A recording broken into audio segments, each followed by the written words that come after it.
So I want to share some early thoughts on the GoPro Hero 3 Plus. Now, the GoPro cameras are something that's been on my want list for a really long time. It hasn't quite been able to bridge that gap over to the need list. But they recently came out with an updated version that had some nicer features. A friend got one for his birthday, and I thought, I am going to get one too. And I will make it work. And one of the funny things I saw online, and this is kind of how I felt, is that, why it was always sitting on that want list but never the need of this, is my life just isn't quite exciting enough to warrant owning a GoPro. We see these videos of people surfing huge swells, jumping out of airplanes, wingsuits, skateboarding down mountains, all of this stuff. I don't do much of that. Actually, I don't do any of that. I ride my bicycle every once in a while, and that's about it.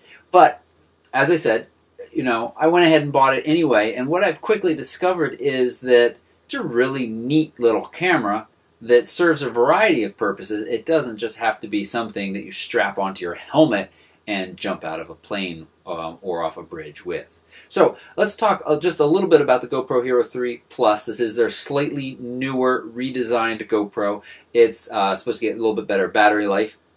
I never used the earlier version, but I have to say that battery life here isn't great, so I really feel for you earlier version people. You definitely want to buy some spare batteries if you're going to really shoot for more than 45 minutes to an hour with this thing. Let's talk a little bit about what comes in the box. This is the black version. There's black, white, and silver, or black, silver, and white. You get two of these little sticky mounts for going on a helmet or some other thing. One is slightly curved. They stick very, very well. And in them slides these little clip-ons. And these clip right to the little waterproof housing. So this is where the new redesign that makes it smaller and lighter comes from. The GoPro Hero 3 Plus and the 3 are the same size, but the waterproof housing has been slightly redesigned. It fits snugly in here. You still have access to all of the buttons, and they give you one with a waterproof door and a non-waterproof door for slightly better audio quality. It also comes with a remote, and that's it. That's all it comes with, beyond something to charge the remote with and a USB cable and a little battery door. It does not come with a micro SD card. We'll talk more about that in just a second.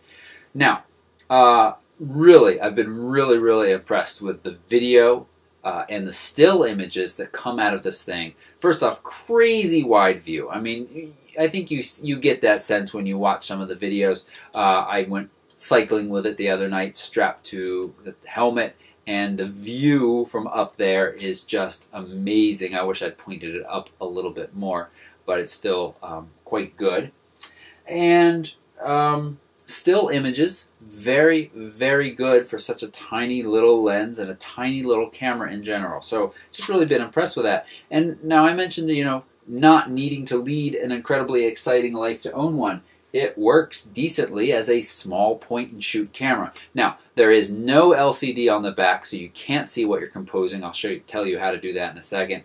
And the user interface is, I don't know if I want to use the word terrible, but it certainly is not very good. You got an on button that also switches you through the mode. You've got your start and stop record button up here, which also selects items when you're in the menu. And you got your little Wi-Fi on and off button on the side. That's it. Those are all of your controls. Now, with the Wi-Fi black, or the black version, it is Wi-Fi compatible. It has Wi-Fi built in, so you can connect to it with your phone and then control it from your phone, including seeing a preview of what you're shooting. Now, one of the additional features of the Plus is that Wi-Fi, or I shouldn't say additional feature, but an update is that Wi-Fi now is much faster. Old version, I heard lags of 4 to 5 seconds between moving the camera and seeing the results on your phone or device that you're looking at it. Now we're down to about 1 to 2 seconds, which still isn't great. It's pretty significant lag, but it allows you to set up your shot to make sure it's pointed in the direction you want. And you have the ability to control and change all of the settings through the phone. And that user interface is much better, but it's still not one that I would call amazing. You can also pull up images and video that you shot and download them to the phone and tablet and then share them out directly. I did that today. I took a picture that I shared to the phone and then put it on Instagram, which was pretty slick. So, again, tiny, works very well as a point and shoot, as a video device. You have to be willing to sacrifice battery life. You have to be willing to sacrifice convenience because it's not very easy to set up. But gorgeous video, beautiful wide-angle images, and I think one of my favorite features is the kind of no-think time-lapse. Now, I love doing time-lapse images. I set them up on DSLRs often, and they, take a good bit of setup. You got to make sure you're focused. You got to make sure that you've locked your aperture off, all of those settings to get the best quality and avoid flicker and things of that sort. And then you got to plug it all in and make sure that it's running in the right file size, that you're not going to fill your card too much. There's been times where I've set time lapses up and forgotten to switch it from RAW to JPEG and filled up a card very quickly because you're taking a picture every 1 to 2 seconds and usually in a good time lapse. This is so simple. You just say what size image you want, 12, 7, 5, super wide or wide, narrow, and it just starts taking the shots. It's silent and it just sits there. And so now let's get into some accessories that I think really make this camera a lot more fun. The very first one you need to buy, I think, is the tripod adapter. So that screws onto the bottom of the case. Without the case, you really can't do much with the camera other than hold it. There are other cases, and I'll touch on those in a second. So tripod adapter, that will then let you, attach to a flash hot shoe. So I have plans to bring you along on some photo shoots. I don't quite know how that'll look, but this little flash hot shoe thingamabob will allow you to slide it in there, and then of course I have to angle it the right way. But then I've got a little GoPro video camera on top of my camera, adds so little weight, very little weight, and can show you what I'm doing. A little tripod. I think everybody should own a little tripod if you're working with a GoPro, because then this lets you very quickly throw this up anywhere. And the tripod can, of course, be incredibly small because the GoPro weighs so little. A duh tip, you do need a micro SD card. Now, lots of discussions out there about which micro SD cards to get. The GoPro folks have a recommended list. I have taken that list and annotated it because if you want to shoot the very highest quality video, and the GoPro Hero 3 Plus Black does allow you to shoot some very high quality, I don't want to call raw, but raw-like video that is much more easily gradable in post-processing in your video editor. You want really high bitrate. If you use the SanDisk cards that they recommend, you can't get the very highest bitrate. And the reason for that is there is a SanDisk card out there called the Ultra. Let me see if I have it in my drawer at this moment. I don't. It is the kind of grayish colored SanDisk card. Now, I've noticed problems using the standard SD card in my camera with that SanDisk. It's the only card I have, including some really cheap ones, that frequently gives me errors or buffer issues in shooting video. Apparently, that card is terrible. And the micro SD version is also terrible.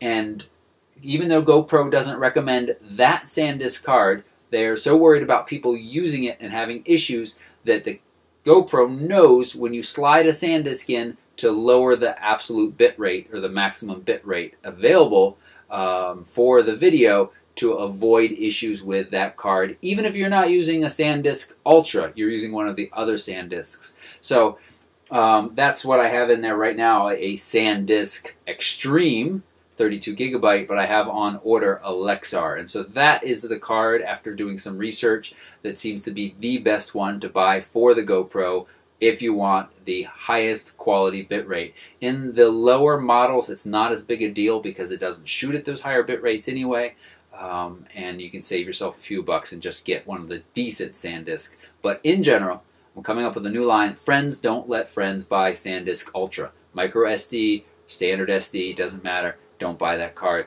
I love SanDisk, but I'm not sure why they're making such a crummy card. Other fun things that you should get. Well, if you bicycle, you can get a nice little bike mount that steps on. That's just a regular standard tripod. You can get a head mount. $10. So I said, why not? How often am I going to strap the camera to my head? Probably not very often, but for $10, I'll have it.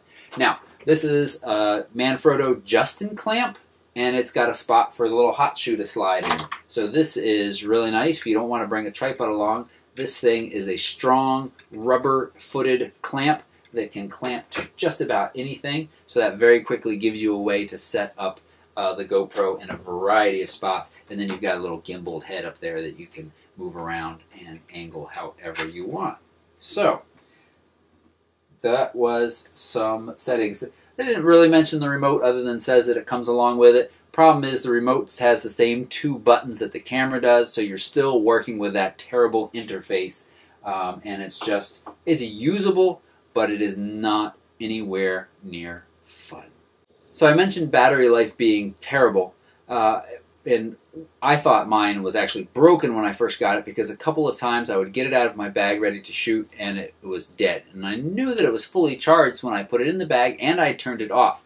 Well, you can leave the Wi-Fi on and turn the camera off. Now, it might sound like something that's kind of inconvenient. Why would you want to do that? It's a fairly slick feature as long as you remember to turn the Wi-Fi off when you're done with it. What you can do is put the camera in some kind of hard-to-reach place, like on top of a helmet or out on the end of a long pole or someplace where you're not going to be able to get to the camera often.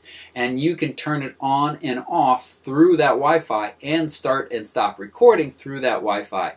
And so that does save you some battery life, but if you're just letting it sit for several hours with just the Wi-Fi on, it is going to run out. And as I said the other night, I went for a bike ride, and it was very convenient to just leave it up there on top of my helmet and turn it on and off while using my phone pulling out of my pocket.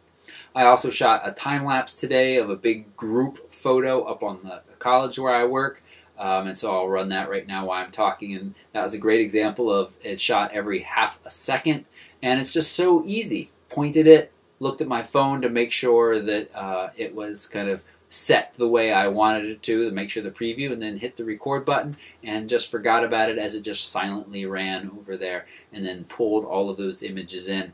GoPro gives you free, very basic, but free editing software that you can download that will take images, make them into an existing movie, and also convert video into a more editing-friendly format. And you can pay for the higher version software as well, but you're probably better off just editing in something that you already own. So this is my early thoughts on the GoPro Hero 3 Plus. Mine is the black edition. If you've got any questions about this, just leave a comment down below, or even better, come over and find me on Facebook. I'd be happy to talk more about this. I plan on using this in a variety of ways that I think will bring you some more interesting content and kind of behind-the-scenes look. I have to figure out ways to justify the cost. But I'm glad I bought it, and I kind of feel like I maybe should have bought it sooner because of the fact that it's a fun little point-and-shoot camera that can go anywhere with you, and you can throw it in that waterproof housing, and you can get great video and great stills out of it. So you don't need to be jumping out of an airplane or flipping off of a cliff and doing amazing things to enjoy a GoPro. All right, thanks so much for watching, and if you haven't already, please subscribe.